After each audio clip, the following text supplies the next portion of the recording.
नमस्कार, मैं अम्बे वर्मा और आप देख रहे हैं इंडिया टीवी न्यूज। तो चलिए आगे बढ़ते हैं कुछ खास खबरों की ओर। तेजस्वी यादव ने अमित शाह पर किया पलटवार। लालू से पूछे गए सवाल पर तेजस्वी ने एनडीए से पूछा सवाल, कहा एनडीए बताए उनके शासन में कितना हुआ काम। नेता प्रतिपक्ष तेजस्वी यादव ने केंद्रीय गृह मंत्री अमित शाह पर जोरदार पलटवार किया है। तेजस्वी यादव ने कहा है कि बिहार दौरे के क्रम में अमित शाह ने राजद सुप्रीमो लालू प्रसाद यादव से उनके शासनकाल को लेकर सवाल पूछा था। तेजस्वी ने कहा कि उनके पिता लालू प्रसाद यादव ने जितने काम किए हैं उसके मुकाबले इंडिया सरकार ने कुछ भी नहीं किया। वही तेजस्वी यादव ने यह भी कहा है कि उनके पिता के अलावा मैं खुद 17 महीने की महागठबंधन की सरकार में शिक्षा, चिकित्सा और नौकरी समेत कई लोग कल्याणकारी कार्यों को धरातल पर उतारने में महत्वपूर्ण भूमिका निभाई है। ऐसे में अमित शाह को एनडीए सरकार द्वारा जनता के साथ किए गए वादे के बारे में जिक्र करना चाहिए था, लेकिन अमित शाह ने बिना कुछ जानकारी के बिहार के बारे में बोले। उससे साफ होता है कि अमित शाह सिर्फ राजनीति कर रहे हैं, उनको बिहार के विकास से कोई लेना देना नहीं है। वहीं उन्होंने एक सवाल के जवाब में केंद्रीय मंत्री और जदयू नेता ललन सिंह पर भी जोरदार हमला बोला कि वह जदयू के नहीं बल्कि भाजपा के मंत्री हैं और भाजपा जो कहती है उसी के हिसाब से काम करते हैं। बीजेपी कहती है वो काम करते हैं, भाजपा के इशारे पर डांस भी करते हैं। चेयरमैन प्रशांत कुमार सिंह की विशेष रिपोर्ट। गृह मंत्री का काम क्या है? देश को एक रखना। और अमित शाह जी का काम तो जरूरी है।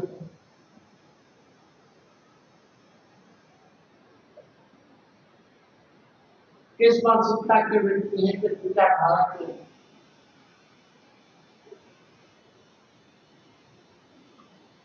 आए बिहार को थोड़ा स्टडी करके आए, ये बात मोस्ट वेलकम। हम तो अमित शाह जी को कहते हैं निमंत्रण तेजस्वी को दीजिए, बहस करेंगे आपके साथ, तेजस्वी करेगा। एकदम जहां बुलाएगा वहां खड़े रहेंगे और आपसे बहस करेंगे, लेकिन सच ही बोलिएगा। अपने आदत को छोड़िए झूठ बोलना, बिहार के साथ अकेला व्यवहार करना।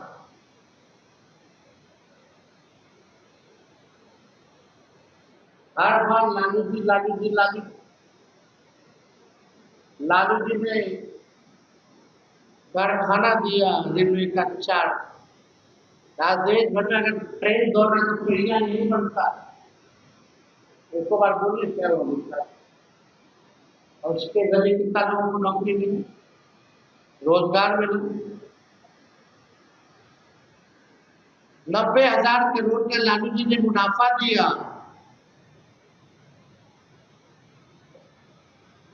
इनके रेल मंत्री हर महीने पटरी से निकल गए थे, बताना चाहिए ना। लालू जी ने हर बजट में किराया बढ़ाया नहीं बल्कि घटाया मुनाफा में लेके। एनसीआर, हार्वर्ड, आईआईएम, अहमदाबाद, हर जगह उन्होंने लेक्चर दिया।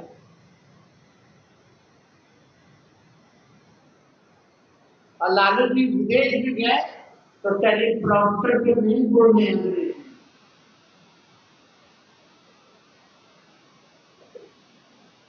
वो भी देख लीजिए क्या तुलना लोग रही। तो अगर कोई आप लोगों का सवाल है इस विषय पे,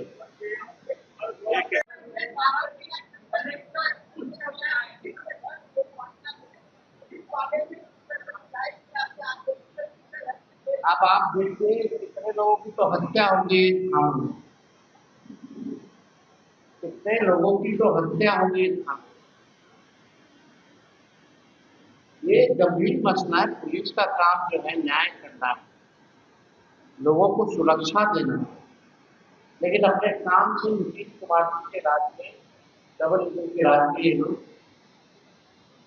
उनकी दिशा में काम करें। तो सवाल पूछो एक, हम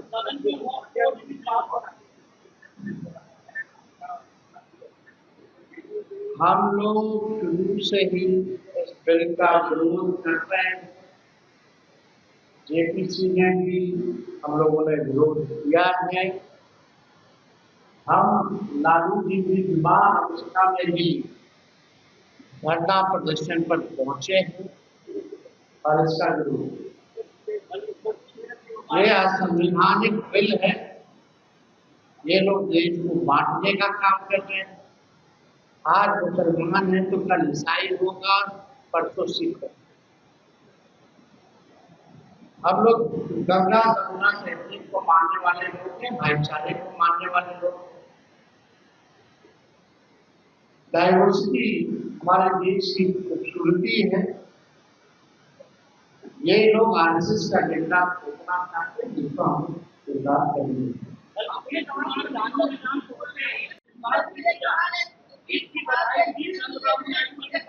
लेकिन आदरणीय मुख्यमंत्री जी के लेकर के तरह तरह की बातें आ रही, लोग तरह तरह की टिप्पणियां कर रहे हैं।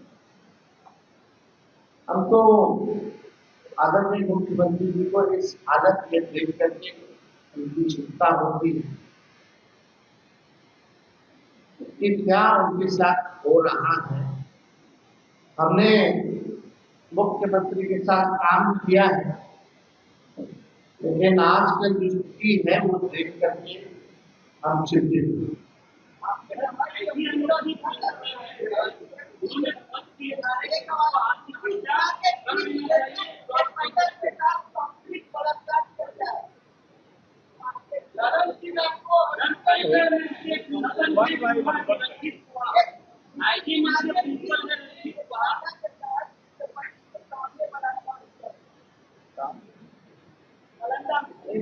हम तो बता रहे ना, अपराध देखिए ना, 25,000 बलात्कार हुए, 65,000 हत्याएं हुई। इसका कौन हिसाब दे रही है? जनता को कानून व्यवस्था प्रत्येक दिन 200 राउंड गोलियां चली रही है।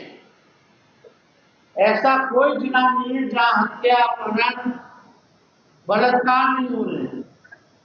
चोरी और बैंक लूटने का काम की और बढ़ के एटीएम उठा के ले रहा।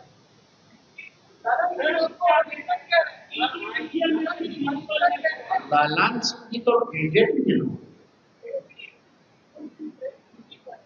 भलान सिंह तो बीजेपी में है। तो जिधर अभी अमित शाह कहेंगे उधर उठेंगे, बैठेंगे, नाचेंगे।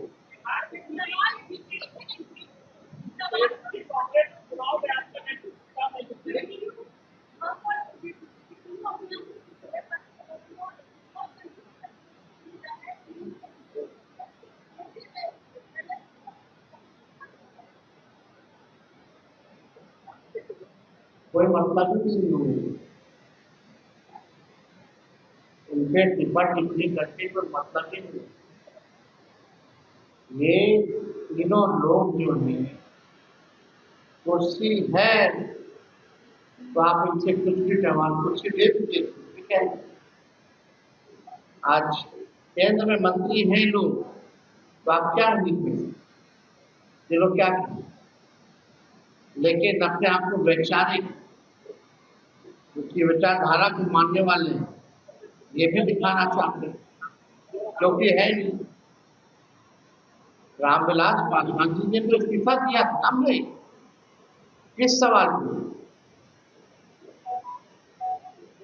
किया था। उसके बाद पाकिस्तान भी गए थे ट्रेन से, हमारे पिता भी पूछे, जरा ये सवाल पूछा जाए कि इस्तीफा दिया गया। आरक्षण के बारे में ये लोग चुप रहे। पहले कुछ लोग शराबबंदी हुमत के बोलते थे, आज टोटल यूटर्न मारे हुए। सबसे ज्यादा दलित जेल में है, लोग बोला करते, आज बोल रहे।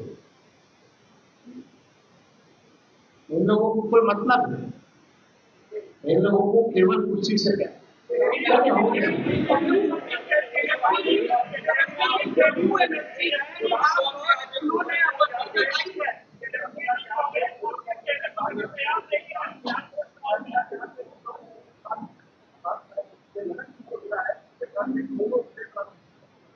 अब आप देख लीजिए, अरे भाई ऐसे कई मामले हैं, एक आध धोरण नहीं, किसी पे भी कार्रवाई नहीं होने वाली, पुलिसवादी भी खंडे रस्ते में चला गया। तो सृजन घोटाले में नहीं हुआ, कुछ लोग कह रहे हैं कि पैसा रिकवर करे, 3,000 करोड़ रिकवर करो, इसका शासन कानून कौन रिकवर करेंगे? वो तो ट्रेजरी का पैसा है जो है एनजीओ के खाते में रखा होता है। इससे बड़ा कोई घोटाला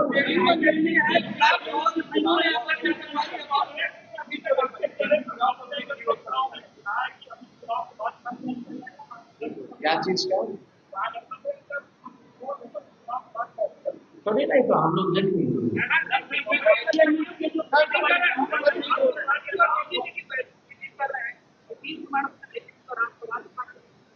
एकदम उठाना पड़ेगा। पहली बार आपने तस्वीर देखी होगी कि डीजीपी और चीफ सेक्रेटरी जो है किसी के अध्यक्षता में बैठी हुई। आज तक कभी ऐसे पहले तस्वीर देखी थी?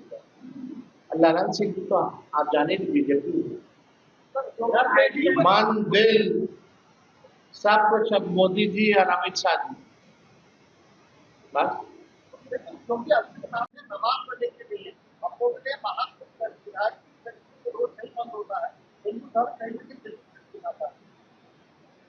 कोई भी धर्म गलत नहीं सकता। ये सब पे इन लोगों को तो एक ही काम है, बता ना यूपी में कितना लोग नौकरी दी, कितना हिंदू को नौकरी दी, कितना हिंदू को गरीबी से बाहर निकाला, बताना चाहिए। इस पर थोड़ा चर्चा करेंगे, मुद्दे पे चर्चा तो कोई मतलब है।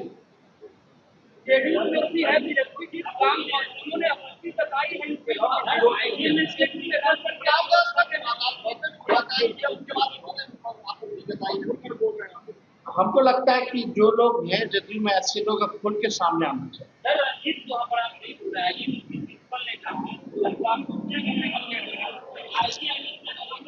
चीजें जो हैं उनको तो बताने की जरूरत थी। और क्या कह रहे कि बाढ़ नियंत्रण के लिए सरकार जो है अब काम करेगी, 20 साल क्या करेगी, कहाँ गायब? हमारा कुछ सवाल है, इसका जवाब मुझे पता है कि वो देने लायक नहीं। हम चाहते हैं कि गृह मंत्री बताएं कि 11 साल के मोदी जी के राज में गुजरात को कितना मिला और बिहार को कितना मिला। साफ तौर पे साधारण से समान इतनी बिहार की चिंता है इनको, तो सबसे ज्यादा वोट यही से लेके जाते, सबसे ज्यादा एमपी दर्जन भर मंत्री बिहार के हैं। ये सौतेला में मालूम करते जरा हिसाब बताएं कि गुजरात को 11 साल में और बिहार को 11 साल में इन्होंने कितना दिया, ये हिसाब।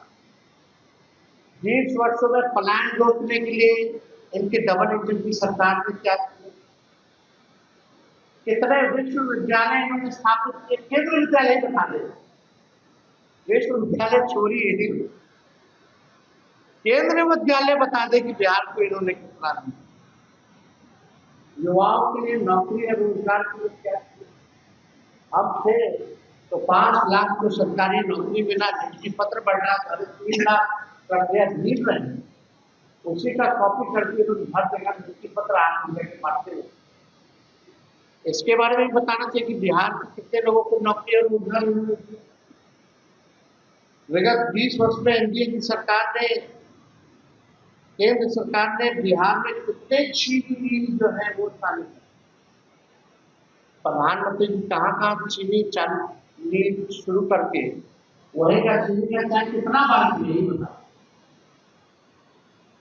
और जरूर वो पिए होते तो जरूर दिखा के पीते, वो कमरे में तो पीते नहीं ऐसे कामों। और प्रोपेगेंडा चलता, विज्ञापन क्षमता, ढोल लगाने बजाए गए होते। हो सकता है चाहे वो खुद ही बनाते और खुद ही पीते या लोगों को पिलाते, लेकिन अभी तक कितना चीनी मिली चालू करा करके उसी चीनी का ये चाय ये लोग पिए हैं, ये बताने की जरूरत है। बाढ़ नियंत्रण बचाव के लिए क्या किया ना, स्पेशल पैकेज दिया अभी जो फिलहाल जो 20 साल में नहीं किया, उससे क्या उम्मीद की जाती। बेरोजगारी, पलायन, गरीबी में नीति आयोग की रिपोर्ट में बिहार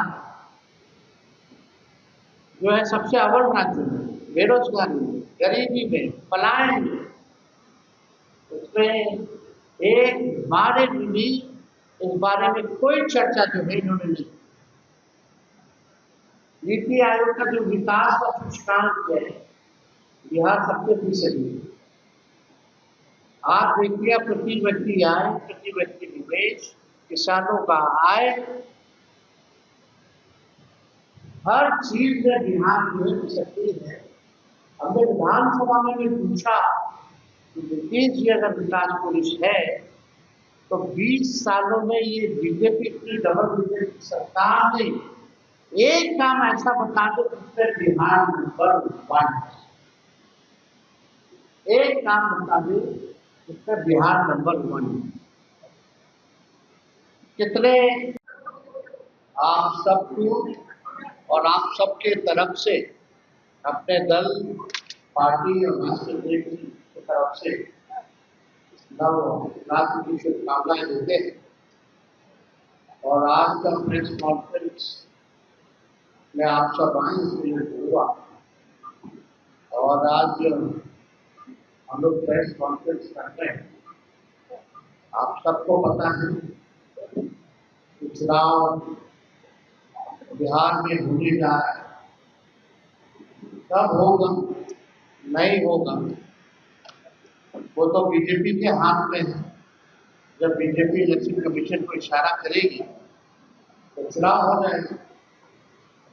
लेकिन बिहार की जनता हम लोग से भी ज्यादा तैयारी इस बात में रखती है।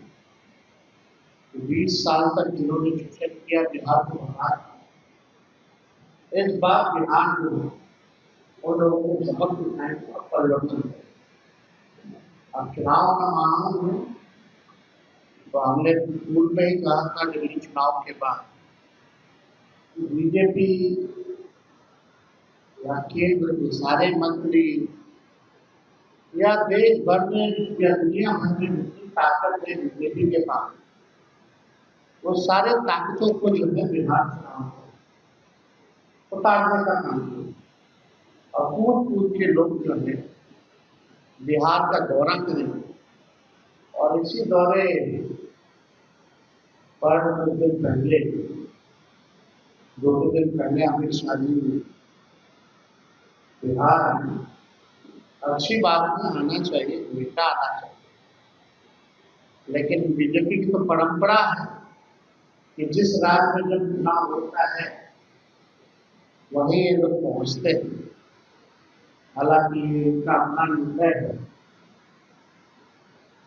अमित शाह जी आए। अमित शाह जी भारत के गृह मंत्री और प्रधानमंत्री के बाद सबसे पावरफुल नेता और मंत्री भारत सरकार में वही है।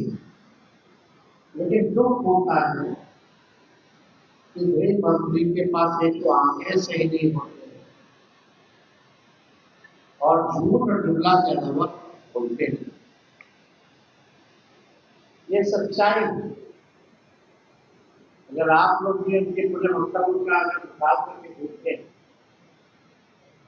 तो केवल लालू गुप्ता और राज की बात है। बिहार के बारे में वो कोई जानकारी लेकर के नहीं। अमित शाह जी आप आए जरूर, लेकिन लगता है कि आपकी तैयारी ठीक है, आपके आंकड़े ठीक है।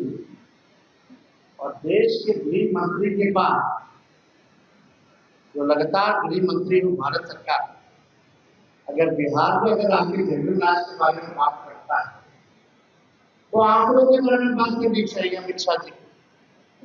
अरे भाई, आप ही क्या है एनसीआर में, गृह मंत्रालय के अंतर्गत ही आता है। आए तो बताते कि 20 साल में बिहार में अपराध कितना हुआ, उसकी भी तुलना हो जाती। अब अमित शाह जी के एनसीआर के अनुसार जो भारत सरकार का ही है, जो पढ़ लिख करके तो आते नहीं है, बिना तैयारी के आते हैं। विगत 20 वर्षों में 65,000 लोगों की हत्याएं, 65,000।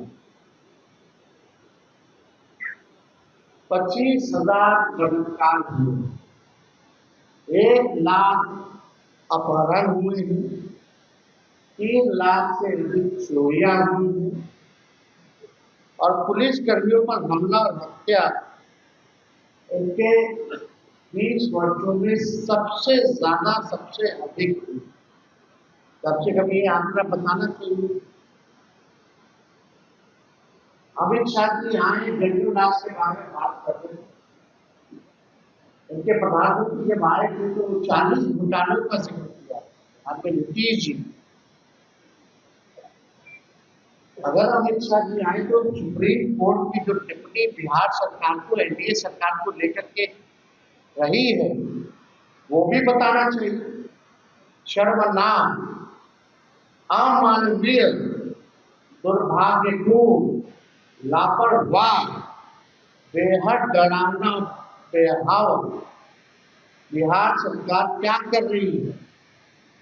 ये क्या हो रहा है बिहार में, चाहे बालिका गृह कांड के बारे में या अन्य घोटालों के बारे में या अन्य अपराध के बारे में, सुप्रीम कोर्ट